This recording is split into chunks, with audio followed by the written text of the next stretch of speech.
The alarms blared across the empty corridors of Sector 7X's orbital relay station, though nobody was actually working there anymore. Captain Elias Thorne leaned against a control panel, trying to look authoritative while the panel flickered ominously beneath his fingers. "Okay, team," he said, voice dripping with mock confidence. "Today we're going to face aliens who think they can roast us like a Thanksgiving turkey and possibly get away with it. Remember, if they have harpoons, we have sarcasm, and that's basically a weapon too." A chuckle passed through the soldiers, mostly because Thorne's idea of a battle plan often involved puns so bad they could incapacitate anyone. The humans weren't waiting in some shiny, sterile base with polished metal floors and motivational hollow posters. No, they were in an old, half-collapsed station where gravity fluctuated like it had mood swings. Every now and then someone would start floating upward mid-sentence and have to wrestle their lunch packet back down before it drifted into the void. Corporal Vance, who had a knack for saying the wrong thing at the wrong time, reached up and caught a floating soda can like a magician, grinning. "See, Captain, gravity works in mysterious ways," he said, ignoring the fact that the can had left a dent in his helmet. The alien hunters were worse than Thorne had expected. Sleek black exosuits, retractable plasma harpoons, and enough arrogance to fill a black hole. They moved through the sector like they owned it, scanning the empty corridors for signs of humans as if humans were little more than pests scurrying across the floor. And then there was Lyra. She was tall, elegant, and disturbingly human-looking except for her ears, which stretched long and tapered like twin blades of a crescent moon, twitching whenever she sensed annoyance, danger, or anything remotely funny. She wasn't just clever, she radiated a kind of predatory elegance that could have frozen most men in place. Thorne, of course, looked at her and immediately decided her ears were perfect for comedic purposes. The first contact wasn't elegant. It was a spectacle. Thorne had rigged a corner of the station with holographic decoys, but instead of projecting human soldiers, he programmed it to display giant rubber chickens in combat poses. When the hunters stumbled into the corridor, their scanners went haywire. Lyra's long ears twitched violently. "What is this?" she hissed, scanning the images, her tone both confused and irritated. Captain Thorne, from his hiding spot behind a collapsed console, whispered, "Stand back, team. Watch the magic." The hunters began firing, and the chickens went up in sparks and holographic feathers. The aliens cursed, their plasma harpoons discharging into walls, floors, and one unlucky vending machine that dispensed metal-flavored energy bars. Soldiers popped out from shadows, firing non-lethal disruptors that made the hunters float helplessly a meter off the floor, spinning slowly like unwitting astronauts. "Hey, careful with the vending machine," Thorne shouted as one hunter flailed into it. "We're trying to sabotage them, not give them snack time." Lyra moved with precision, every step calculated, but she kept tripping over the decoys which were, for some reason, programmed to squeak when stepped on. "I've faced hundreds of humans," she muttered, annoyance sharpening her words, "and never have I been assaulted by squeaking poultry." The soldiers snickered from their hidden positions. Even Thorne allowed himself a small grin. The battle escalated into absurdity. Gravity shifts sent everyone tumbling. A soldier accidentally fired a disruptor at his own boots, causing them to levitate and drag him across the floor while he flailed in midair, shouting for someone to catch the unguided missile of doom. Thorne ducked behind a console, desperately trying not to laugh so hard that his cover would be blown. Lyra, in a rare lapse of composure, tilted her head and watched the chaos unfold with what could almost be called admiration, though she would never admit it out loud. At one point, Thorne tossed a small magnetic mine into a corridor. It stuck to the wall and immediately began projecting a holographic Shakespearean actor delivering lines in overdramatic fashion. Lyra blinked, confused, as the actor's "to be or not to be" echoed eerily in the metal corridors. One of her hunters actually stopped to listen, completely forgetting the humans were supposed to be a threat. This is madness," Lyra said under her breath, though her lips quirked. Thorne whispered into his comm, "I call that the double distraction works every time." By mid-battle, the hunters were no longer coordinated. The humans had turned the station into a maze of booby traps, holographic illusions, and occasional harmless pranks that were surprisingly effective. Thorne's team moved like ghosts, always one step ahead, though sometimes stepping on each other thanks to the unpredictable gravity fields. Lyra realized that the humans were not just clever, they were unpredictable in ways that challenged her instincts, and for the first time she wondered whether hunting them was a good idea at all. The climax of the skirmish came when a single human soldier, Private Juno, found herself dangling from a partially destroyed support beam while trying to throw a disruptor at an approaching hunter. The hunter lunged, ears twitching in frustration, and Thorn's quick thinking saved the moment. He activated a low-gravity pulse that sent both Juno and the hunter floating upside down, tumbling together while their weapons discharged harmlessly into the air. The absurdity of the situation made even the aliens pause. Finally, with the hunters disoriented, tangled, and somewhat humiliated, Thorn emerged from the shadows, brushing dust off his uniform. "Okay, team," he said, voice booming with faux solemnity. "The first lesson of alien hunting: never underestimate human creativity or our impeccable sense of humor. And also always carry a backup soda can. It comes in handy." Lyra's long ears twitched in a mixture of irritation and reluctant amusement, and though she would never admit it, the humans had earned her respect in the strangest way possible. By being utterly chaotic and impossible to predict. As the humans retreated to their temporary base, still giggling at their own antics, Thorn muttered to Lyra through a captured comm channel, "Don't worry, your turn will come, just try not to trip over the next holographic chicken." Her ears flicked sharply in response, and she allowed herself a small, annoyed smile. Somewhere deep inside, she knew this hunt was far from over, and that made the next encounter even more thrilling. The humans' temporary base was a relic of an older era, floating in orbit around a dying gas giant with paint peeling off the hull and gravity fluctuating like a toddler on a sugar rush. Captain Thorn strolled through the corridors, hands clasped behind his back, pretending to inspect the structural integrity while secretly checking how many of his team were still tangled in floating debris. "Remember, soldiers," he said, voice echoing against the metal walls, "this is not just a fight. This is a comedy of errors, and we're winning the lead role." A flicker of laughter passed through the team as Private Juno bounced off a low-hanging beam, narrowly missing Corporal Vance, who had chosen that exact moment to balance a soda can on his helmet. Lyra watched from her hidden position in the station's observation deck, her long ears twitching at every unexpected movement. She had followed the humans after the initial encounter, not out of stubbornness but out of curiosity. The way they moved, argued, and improvised made her question every assumption she had about prey. One soldier had somehow managed to hook his boot on a magnetic rail, sending him spinning down a corridor while still firing a disruptor at a holographic decoy shaped like a giant floating cat. Lyra's lips twitched in what might have been the beginning of a smile, though she would never let anyone see it. Thorn had a plan, or at least what he called a plan. "We'll make them think they're hunting us," he explained, pacing back and forth. "We'll set traps, but subtle ones, and we'll confuse them with distractions, and when all else fails, we'll deploy the rubber chickens." Soldiers raised eyebrows but nodded because Thorn's Plan B often worked in ways that physics should have forbidden. Gravity flips, holographic illusions, and spontaneous laughter were, in Thorn's view, just as lethal as any plasma weapon. Meanwhile, Lyra communicated with her team, attempting to coordinate an ambush. She moved with grace and precision, ears flicking at every sound, but every attempt to corner the humans ended in frustration. One minute, a hunter thought he had spotted a soldier in a corridor. The next, the soldier had vanished, replaced by a holographic double juggling glowing orbs. The hunter swore, his voice echoing off the walls. Lyra groaned, brushing her hand across her face. "Humans," she muttered, "the universe has clearly been too kind to you." Inside the base, Thorn's team turned their quarters into a labyrinth of traps and decoys. Corridors were lined with magnetic tiles that could shift gravity at random intervals, and projection units displayed soldiers where there were none, or sometimes animals that had no business floating in zero-G. Juno hid behind a crate that had been rigged to spin on its axis, creating a dizzying obstacle course for anyone foolish enough to chase her.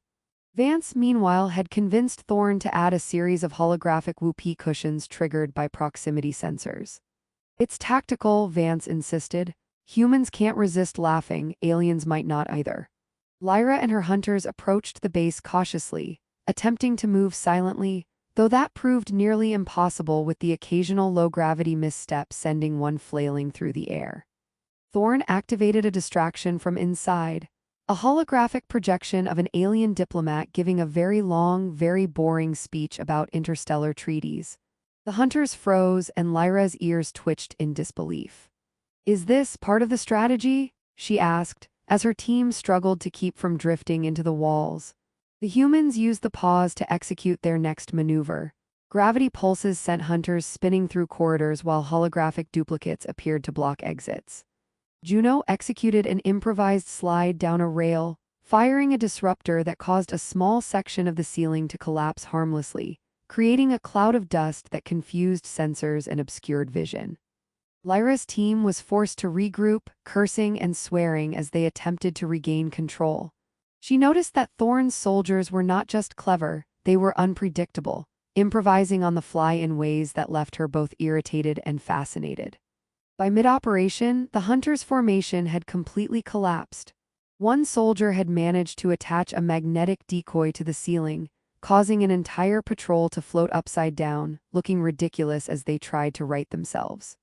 Lyra barked orders, but every command seemed to trigger a new human trick. Thorn himself emerged from behind a floating crate, holding what appeared to be a coffee cup, and waved. "Good morning, hunters.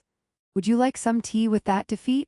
Lyra's long ears twitched sharply, a mixture of annoyance and admiration forming in her expression. Even the soldiers couldn't contain laughter when one of Lyra's hunters accidentally drifted into a corridor rigged with spinning holographic disco lights. Gravity shifts and bright beams sent him tumbling, giving Juno an opportunity to secure a weak point and disable a disruptor turret. Thorn muttered, "Never underestimate the power of style points in battle," and the team snickered. Lyra found herself momentarily distracted, staring at the organized chaos. These humans were not just clever, they were audacious, and their audacity was contagious in a way she had never experienced in her hunts. Thorn's final maneuver involved a series of overlapping holographic clones of the soldiers, each moving differently. Gravity shifts, loud noises, and the holograms' random antics made it impossible for the hunters to tell which were real. Lyra realized that, for the first time, she had no advantage. Every time she tried to predict a soldier's move, she was wrong. She looked at Thorn's floating figure, a coffee cup in hand, grinning through the calm, and felt the strange pull of respect. This was no ordinary prey. The encounter ended not with a violent showdown but with disoriented hunters retreating to regroup, unsure of how to proceed. Thorn's team gathered in the control room, floating snacks in hand, congratulating themselves on what they called a flawless execution of chaos theory. Juno nudged Vance and whispered, "Did we just win, or did we just confuse them enough to buy time?" Thorn waved his hand dramatically. "Why not both?" he said. "The galaxy loves efficiency." Lyra, peering from a shadowed corridor, allowed herself the briefest smile. Her ears twitched in acknowledgement of the humans' ingenuity. She had never encountered a species that could turn their own survival into a game so elaborate, humorous, and effective. Despite her orders, despite the mission, despite everything she had been trained to do, she felt an unfamiliar pull toward these unpredictable creatures. The humans had proven themselves worthy adversaries not just physically but mentally, and she couldn't deny the thrill that gave her. As the humans prepared for the next phase, joking about which alien would slip on the next magnetic tile, Thorn whispered into the calm, "Remember, team, next time we meet, the chickens might be even bigger." Somewhere in the shadows, Lyra's ears flicked at the statement, and for the first time in her career, she wondered if hunting humans was actually going to be fun, or at least entertaining. The derelict asteroid city hung in orbit around the gas giant like a rusted skeleton, corridors twisting and collapsing, gravity doing whatever it felt like that day. Captain Thorn floated into the command hub, kicking off a loose panel that shot him gently across the room before he righted himself. "Team," he called, voice booming, "today we don't just survive. We confuse, we distract, we entertain. And maybe we win." A chorus of groans and chuckles echoed from the soldiers as Private Juno tried to steady herself on a tilted floor panel, muttering, "Entertain. Last time I nearly spun into a disco hologram and got shot at." Thorn saluted anyway because morale was important, even when no one knew which way was up. Lyra and her hunters advanced cautiously through the crumbling walkways, plasma harpoons at the ready. Her long ears twitched with every creak and rattle, trying to anticipate the humans' next trick. She had followed Thorn and his soldiers through the Sector 7X chaos, and much to her annoyance had begun to respect their ingenuity. She even found herself secretly curious, what else could these unpredictable creatures do? "Keep formation," she ordered, though her team clearly struggled to obey in zero-gravity corridors that seemed to have been built by someone with a grudge against straight lines. Thorn had already set up a series of overlapping holographic traps. Some showed soldiers performing gravity-defying flips, others projected random interstellar wildlife, including a floating octopus that winked whenever a hunter came close. Lyra blinked at the projection. "Is that an octopus?" she hissed, voice equal parts disbelief and irritation. Corporal Vance had rigged the projection. He peeked from a corner, holding a soda can like a weapon. "It's strategic," he said matter-of-factly. "If they start worrying about the octopus, they might forget to hunt us." The first ambush unfolded like a chaotic ballet. Gravity shifts sent hunters spinning in midair while holographic soldiers appeared behind them, waving their arms and shouting nonsense. Juno executed a sliding dive down a rail, taking out a disruptor turret with a well-aimed pulse while simultaneously tossing a floating snack at an unsuspecting hunter, who screamed in surprise as it bounced off his helmet. "Tactical nutrition," Juno said proudly, grinning at Thorn, who gave her a thumbs up while floating upside down. Lyra regrouped her team, glaring at the humans through the chaos. Her ears flicked sharply. Every twitch betrayed her frustration. The hunters lunged, trying to regain control, but Thorn had anticipated nearly everything. Holographic duplicates of the soldiers moved unpredictably, decoys floated along gravity rails, and the occasional low-gravity pulse sent the hunters tumbling into walls. Even the most disciplined hunter found themselves flailing, disoriented, and occasionally shouting things that sounded suspiciously like complaints about intergalactic regulations. The turning point came when Thorn and Lyra accidentally found themselves in the same corridor. Thorn waved lazily. "Hello, fancy meeting you here," he said, floating sideways while holding a holographic chicken in one hand. Lyra's ears twitched violently. "This is not a social call," she snapped, but even she had to pause as one of her own hunters tumbled past, screaming after a disrupted grav field sent him spinning toward the ceiling. Thorn, seeing the perfect opportunity, activated a low-gravity pulse beneath Lyra's feet, sending her and him into a slow spin. "You know," he said, voice cheerful as they floated together, "this is how humans bond. It's called awkward proximity." Lyra, twisting in midair, glared but couldn't deny that the situation was effective. For the first time, she felt the thrill of engaging with a species that could challenge her intellect and reflexes in equal measure. Meanwhile, Vance had rigged the final sequence, a corridor that alternated gravity from 0 to double, lined with holographic duplicates of both humans and aliens.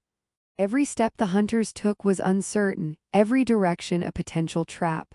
Some hunters ended up upside down, others bouncing off the walls, while holographic duplicates taunted them with absurd gestures. Lyra barked orders, but the humans had already made the chaos part of their strategy. Even Thorn's jokes were tactical, designed to distract and disorient. The climax came when Lyra's team was forced to surrender, not because they had been defeated physically, but because the humans had outwitted them completely. Thorn extended a hand to help a disoriented hunter float to safety. Lyra hesitated, long ears twitching, then stepped forward herself, offering her hand to Thorn. "You humans," she said quietly, "are infuriating."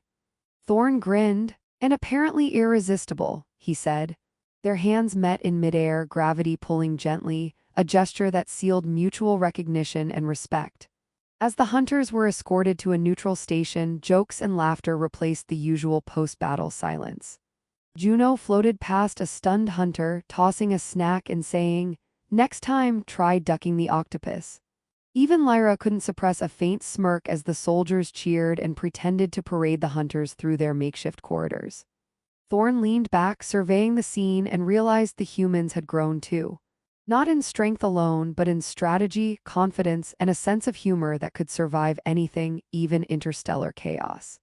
Lyra's final glance at Thorn lingered longer than necessary. Her long ears flicked, catching the faintest vibrations of his laughter as he argued with Vance about the merits of holographic chickens. For the first time, she acknowledged internally that humans were not just clever, they were resilient, audacious, and perhaps worth forming a tentative alliance with.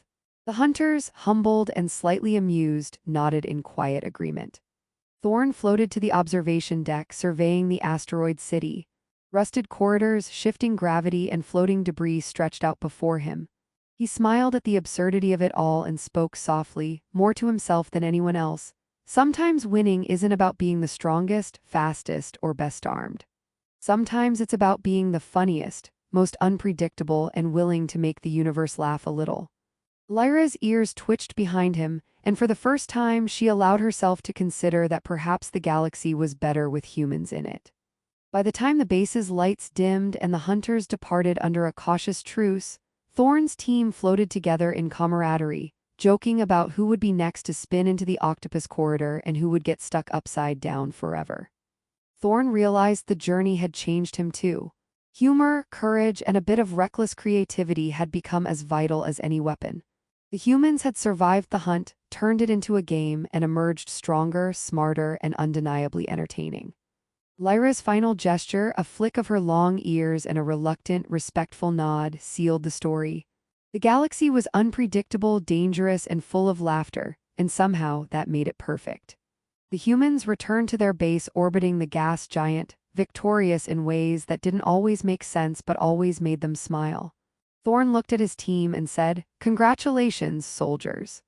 We've survived, we've learned, and apparently we've taught aliens to appreciate humor. That's called progress." Juno tossed a floating snack at Vance. "Next time we teach them to juggle right," Thorn laughed. "Absolutely. The universe owes us that much."